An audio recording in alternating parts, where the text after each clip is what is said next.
Diners at a Greek restaurant in Bowling Green, Kentucky, were enjoying their dinner last Tuesday until they were subjected to graphic police body camera footage from the night Breonna Taylor was shot and killed by police wielding a bogus no-knock warrant.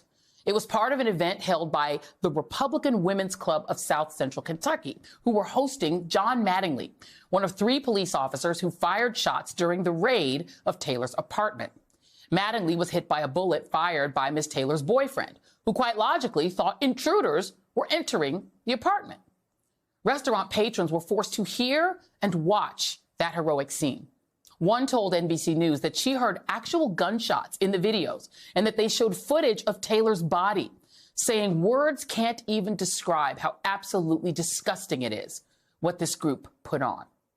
Neither the Republicans of Kentucky nor the local Republican Women's Club has responded to NBC's request for comment. But the local club told Spectrum News before the dinner that, quote, these events may be controversial. However, we believe Sergeant Mattingly has the right to share his experience.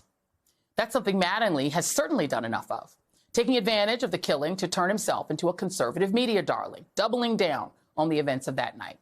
A few months after Taylor's death, he wrote an email to his colleagues saying, quote, I know we did the legal, moral, and ethical things that night. It's sad how the good guys are demonized and the criminals are canonized. He's gone on Megyn Kelly's show to attack the way media covered the case and to promote the book he's selling to profit off his role in the death. And he has a penchant for lawsuits, filing one against Taylor's boyfriend for assault and one for defamation against an attorney for calling Taylor's death a murder. Joining me now is Ryan Dearbone, president of the Bowling Green, Warren County branch of the NAACP. Mr. Dearbone, thank you for being here. I do want to read part of your statement on the incident, and it said the following: it is beyond reprehensible to subject anyone, let alone children and customers of African-American descent, to such indecent exposure, graphic and upsetting images while they were attempting to enjoy their meal. Are you aware of how many patrons were in that restaurant, in that Greek restaurant, and whether indeed there were children and African-American children at that present? So to our best estimation, there were about 70 people that were downstairs in the restaurant, and about 80 people that were part of the Republican Party group. So we don't know that there were any children there, but we do know there were at least 2 African Americans in the room that were subjected to hearing the sounds and having their meal interrupted with something that they were not aware of when they first walked in the doors. Now, and for those, we were having a little bit of a Zoom issue with you. For those who didn't hear, you said there were about 70 to 80, you said, patrons in the restaurant enjoying their meal and about 80 people at the event? Yes, ma'am.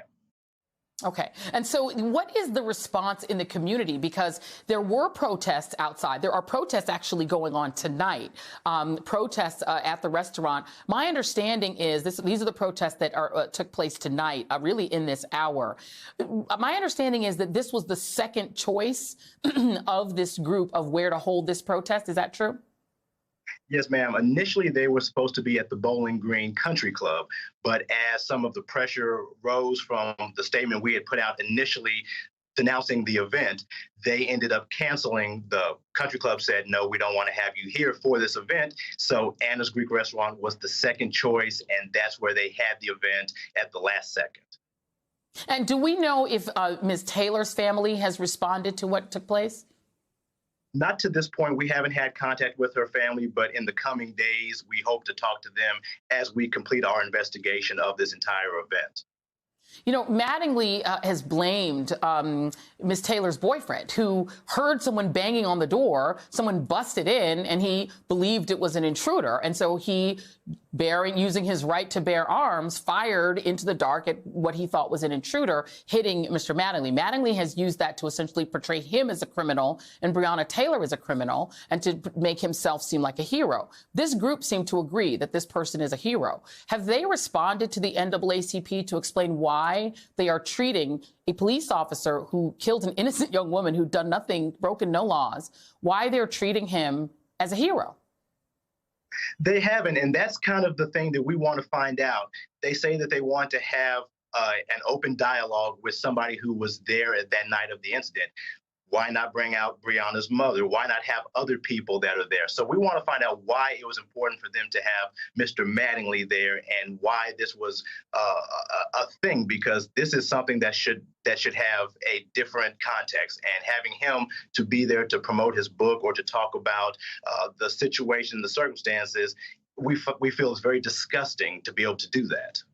And I can tell you that there's a reason why we're not showing any images of the book. We're not going to try to help him sell a book off of all of this. My last question to you: do you know of any current elected officials who attended this event, who are sitting elected officials? We know that the Attorney General, the top law enforcement officer of your state, actually is the one who justified these shootings, only convicting one person or prosecuting one person who shot a bullet that wound up in a white residence apartment wall, and actually refused to even prosecute those whose bullets ended up in black neighbors' walls. He was very deliberate in saying just the bullet into a white patron's wall was the crime. Was he there? Was anybody else, any local officials there, Kentucky officials? He was not there, and we have not been able to determine of any other local officials that were there. That's part of the investigation, to find out exactly who was there and who helped bring Mr. Mattingly to this event. Please keep us apprised of any developments in this, and if you do ever hear back from that organization, and we will do the same. Thank you, Ryan Dearbone. Appreciate you.